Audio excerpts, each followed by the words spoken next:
Hey, welcome back to Behind the ZCenes. So this is still Exile and Grumville. Okay, map 11 out of 17, I guess. So this is the ice level here. So I'll just go through the boss first, I guess. So let's see. What do you do here? Oh, you push the rocks onto the blocks there. And then these 16s turn into staircases, which bring you over here, kill all the enemies. And then these will all turn into stairs, take you to the next screen, push this over here. I believe all these statues shoot fire at you. Yeah, they do. Okay, so you push the statue onto there, it turns into stairs, and then enemies, kill all the enemies, go over here, push the rock onto the switch, enemies, push the rock onto the switch, enemies, finish, get the hearts, get the heart container, open up the warps here, and then get the Triforce right there. So there's a side warp here, which will take you there. Yeah. Anyways, this place has, I think, 3 or 4 parts. Yeah, it has 4 parts. The 4th part is just the boss. So I think this is the first part. Come in from here, and you kind of make your way around towards the middle over here. So there's a locked door there. And just make your way around, I guess. That's where you get the bracelet. And I think this is... Oh yeah, you need to go up there to get a key. I think there's a trap room right here. Yeah, this is a trap room. So you need to kill the bats, and then it opens up a warp, which will take you back to the start over here, so don't go that way. Alright, so another key over there, another key over there. Or maybe they're just items, I don't know. Let's see, any enemies here? Bunch of dark nuts, and I think you have to kill the enemies to get the item here. Yeah, you have to kill all the enemies to get the item. And so that's the first part, maybe. Maybe the second part, I don't know. One of the parts. I think you need to actually go through here before you can go through that other place. So here you just get a few keys. Down and left, get a key, go up here, and I think this just takes you back to the start. Yeah, actually when you come in here, I think here, temporary secret, so this will cave in right here, I guess. So you won't be able to go back out. So you just take the key and then warp out from there. I think you need to kill the enemies first, though. Yeah. Okay, and then up here, rupees. Up here, more rupees. But you need the power bracelet to move this rock. Yeah, push heavy. And then over here is another... Actually, I didn't show you this in the other one, but... Once you kill all the enemies here, it will activate the secret. 16. And it's sort of like cracked there, and it'll be in the pattern of an arrow, which tells you to bomb up here. And I said before that when you activate secrets, all of them activate. But that's only like bombable, burnable, anything you use an item on. When you put enemies equal secrets, that will only activate 16 through 35 or whatever they are. Or 16 through 36. Whatever those ones are. So yeah, once you kill all the enemies, it will activate these ones, and then you can know to bomb here. But if you bomb here before killing all the enemies, then the arrow will reveal itself. And up there's a key, I guess. Alright, and then there's one more part. So you just go around, use all the keys here, and hit the switch over there, this one, and then it will remove this. You come in from the other side, so it's kind of long-winded. And then go up down there. Actually, where does this go? Okay, it goes here. And there's the trigger, which is the, let's see, dungeon boss, enemy secret, and Enemies will be a trigger. And we off 2 heads. So I didn't even need the trigger there. I could have just put the dungeon boss flag, enemy's secret, and yeah, that's all I would have needed. But when I do this, I usually put a trigger instead of just the dungeon boss. But I think you can just have the dungeon boss, click the dungeon boss flag, and then on any other subsequent screen with the dungeon boss, it will activate the secrets. Though I'm not completely sure. You might need the trigger enemy there too. Okay, so that's the ice level. Next we have this one, which is just terrible. This is a terrible level. I had no idea what I wanted to do here, so I just made something. I was really trying to finish this off. And I finished this quest in about 3 weeks, so it's not too bad. Oh, go away, autosave. So there's really nothing here. I mean, you get the bow and arrows, and once you kill all the enemies, no, actually you come back from here. So this should be a side warp somewhere, maybe up here.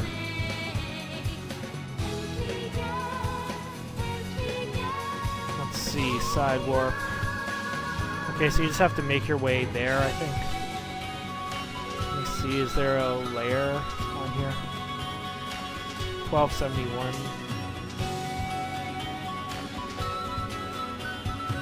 Oops. Okay, so that's what it looks like. You have to go onto that switch there. And then it takes you over to the color side. Which is really weird. It looks sort of like that ice cream stuff, that like Hawaiian ice cream or whatever it is. So yeah, that's basically all there is to this dungeon. It's really stupid. I really don't like this one. So you get the boss key in there, you get the bow and arrows, and then the boss, you just shoot these statues, or you shoot the eye with an arrow, kill the enemies, and then stairs appear. Yeah, you hit the statues, stairs appear, it'll take you over here, kill the enemies, stairs appear, take you over here, so on and so forth, and then you get the heart container and go for the Triforce. So that's the next level. Okay, so this is the stone tower level, I guess. So this has 2 parts, so this is the entrance right here. So one part is the outside here, and then there's just a series of caves. There, there, there. So you can walk behind the waterfall here. There's layers again. I won't bother taking them off. Or maybe there aren't layers, it's just overhead, okay. Okay, so there's a walkable overhead and a not walkable overhead. That's how I did that there. You can also accomplish that with layers, probably easier. Alright, so just cave entrances here, and then... Oops, didn't want that. So there's a button here which will put in, I guess, a staircase there. And then this right here is a secret's permanent, so that will continue the ladder down here. And then there's another secret's permanent, which will continue the ladder. So the ladder won't appear until you come from the top and go all the way down. So you have to go all the way down to activate the entire ladder. Okay, so let's see, there's a bottom wall there, and then I think that's where the boss is. So here's the interiors. There's just the caves. I don't think there's really anything too interesting about this level. Let's see. You get the hammer here, which is very useful for the next level. And the arrows are pretty useful for this level because I put Pole's voices in here. And of course, Pole's voices are easily defeated by arrows. Not so much by the white sword and blue ring. So... yeah, really not too much interesting here. Another one of those arrows that appear when you kill the enemies. Which will tell you to bomb up here, and you'll get the boss key. Alright, so that's the stone tower level, which isn't very interesting. Oh, here's the boss. What do you do here? Oh, you hammer in one of these pegs. Let's see. Hammer in the peg, kill the enemies. Hammer in that peg, kill the enemies. So basically the same thing as all the other bosses. Alright, here is the most horrible of all horrible levels. The, what is this called? The Metal Tower. So I don't think this is actually the level. Let's see, Metal 1. So map 15. So these are the layers. These are the layers that appear on the actual thing. But map 15, so this is what it is, and these are all the layers that appear on top of it. So 1470. So if I take that off, you'll just be left with this. And what these are combo cycling. So let's see, 2549. Is that here? Yes, okay. So these are the combo cycles. So the next one is over here, I guess, and this one over here.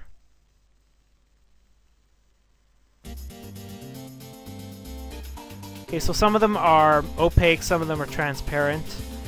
And as you can see, the A speed and A frames, they're all different on here. Now, when you do combo cycling, you usually want to make the A speed the same. Or sorry, the A frames exactly the same, and A speed multiples of each other. If you don't do that, then you're going to get really shifty, jerky animation. So that's why all this is like this. 80 and 0.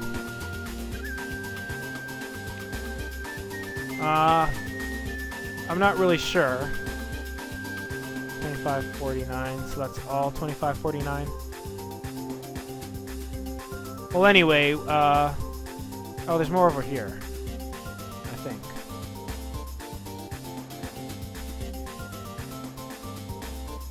So 1280. Okay, so anyways, that'll just make really, really jerky animation. Like the animation will start partway between the combo cycles, and it will be just jerky and not smooth. So that's why you want the frames.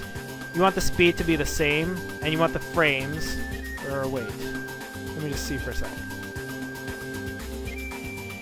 Yeah, you want the frames to be the same, and you want the speed to be multiples of each other, or either the same between all of them. Just to be safe, I like to put the speed and the frames the same, and then just sort of drag out the animation.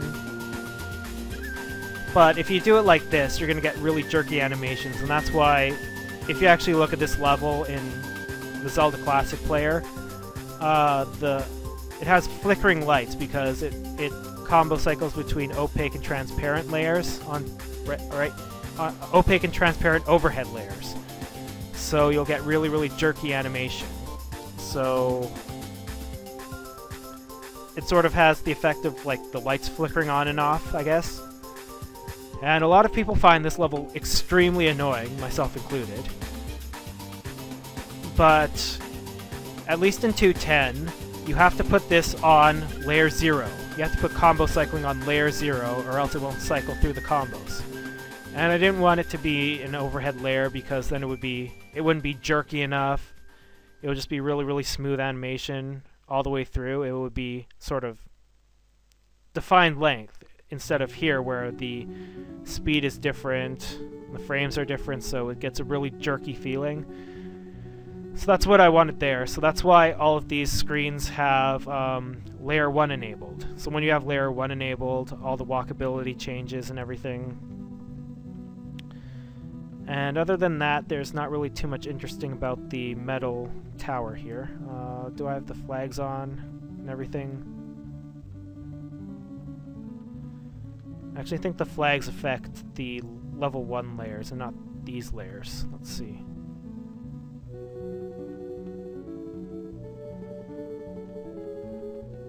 Huh. Okay, yeah, they affect over here and not over here. Yeah, so flags will affect layers too, so if you have a screen with layers on it and you want the layers to be affected too, just put the flags on the screen with the layers on them. So that will just basically change both screens. And there's really not too much interesting here. This is where you get the fire boomerang. And here's the boss, which is, I think, just kill the enemies. Let's see. Huh? Oh, this is just the layers for that, so. Yeah, so but the enemies have to be on these screens here, not on the other ones. So I'll check the boss out here. So it's basically the same thing as all the other ones. Actually, you need the fire boomerang. You use the fire boomerang, hit this lantern over here. It'll activate the stairs, kill the enemies. Use your fire boomerang on the lantern, kill the enemies, fire boomerang lantern, kill the enemies, get your heart, and you're done. So that's it for this episode of Behind the ZCenes for Exile and Grumville. Next time I will finish this one off. Actually, here's the basement part of the metal tower. This is where you use all the keys.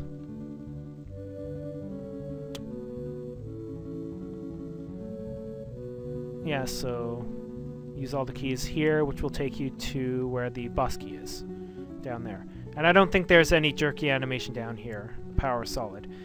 So anyway, that's all for this episode, and oops, next time I will go to the last level here, the cathedral. So I will see you next time for more Behind the ZCenes.